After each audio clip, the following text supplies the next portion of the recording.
পরিশির সাহায্যেই মিনু হত্যার আসল খুনিকে সকলের সামনে আনলো গীতা। হ্যাঁ বন্ধুরা, এমনটাই দেখতে পাবো আমরা গীতা এলএলবি ধারাবাহিকের আগামী পর্বগুলোতে।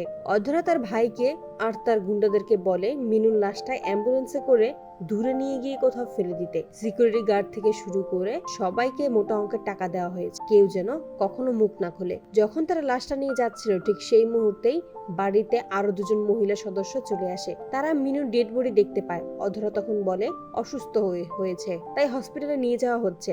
তারপর তারা তাদেরকে প্রশ্ন শুরু করলে অধরা এক প্রকার ক্ষিপ্ত হয়ে যায়। তাই সে বলেই দেয় মিনু মরে গেছে। গীতা বড়বাবুকে ফোন করে পুরো কেসটা সম্পর্কেই বলে। তারপর পরিশির সঙ্গে পঙ্কজের কথা বলায়। পরিশি পঙ্কজকে সবকিছুই খুলে বলে তার বর আর তার সাথীরা পরিচালিকাকে মেরে ফেলেছে, তার সঙ্গে খারাপ কিছু করেছে। মিনু চিৎকার করে তাদেরকে অনুরোধ করছিল তাকে ছেড়ে দেওয়ার জন্য। তারপর আমি মিনুর নিচে পড়ে যাওয়ার শব্দ শুনতে পাই। আমিও চিৎকার করে উঠলে ওরা আমার পিছনে তাড়া করে, আর আমি কোনো রকমে নিজের প্রাণ বাঁচিয়ে এখানে এসেছি। আমার মা বাবা মারা যাওয়ার পর ওই মিনুই ছিল আমার দেখাশোনা করতো। ওই মিনুই ছিল আমার একমাত্র সাথী। ওর কিছু হয়ে গেলে আমার জীবনে আর কেউ থাকবে না আমার নিজের বলতে। পরিশি গীতাকে বলে যে আপনার আওয়াজটা শুনে মনে হচ্ছে আপনার আওয়াজটা চেনা, কোথাও যেন শুনেছি। গীতা বুঝতে পারে আর একটু হলেই পরিশি তাকে চিনে ফেলবে, তাই কথা ঘুরিয়ে বলে আর বলে তেমন কিছুই নয়। স্বস্তিক গীতাকে বলে তুমি কেন পরিশিকে সবকিছু বলে দিচ্ছ না। গীতা তখন বলে পরিশি একটা আত্মসম্মানী মেয়ে, ওকে যদি সত্যিটা বলে দেই ও এই বাড়ি ছেড়ে চলে যাবে, যেটার পর ওর বড় ধরনের বিপদ ঘটতে পারে। অন্যদিকে অধ্যায় মিনুর ডেড বডিটা বাড়ির বাইরে নিয়ে যাওয়ার চেষ্টা করলে একের পর এক তাদের বাড়ির লোকেরা মিনুকে চিনতে পারে আর তারা অধ্যায়কে প্রশ্ন শুরু করে। মিনুর ব্যাপারে তাদের মনে সন্দেহ জাগে যে অধ্যায় নিশ্চয়ই কোনো কিছু লুকানোর জন্যই এসব করেছে।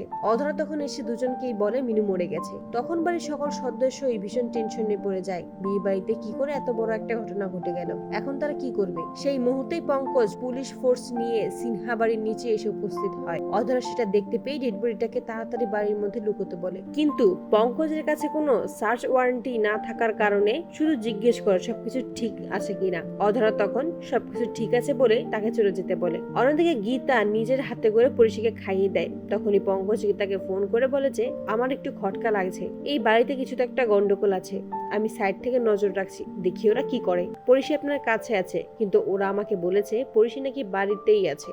পরিশির সন্দেহটা আমার ঠিকই মনে হচ্ছে, ওই বাড়িতে কোনো একটা মার্ডার হয়েছে।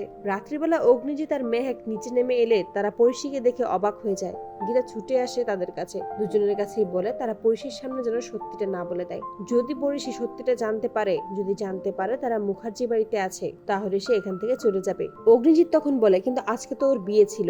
গীতা সবকিছুই খুলে বলে, এও বলে ওর সাথে একটা দুর্ঘটনা ঘটেছে, আর পরিশির সাথে কি কি ঘটেছে গীতা সবকিছুই তাদেরকে বলে। তো বন্ধুরা, তোমরা এটাই তো চাও এভাবেই যেন পরিশির সাহায্যে মিনুর হত্যার আসল খুনি যে অধ্যায় ও অধরা, তাদের দুজনকেই যেন গীতা সকলের সামনে আনতে পারে। কমেন্টে জানাও। আর নিয়মিত আপডেট পেতে আমাদের চ্যানেলটি এক্ষুনি সাবস্ক্রাইব করে পাশে থাকো। ধন্যবাদ।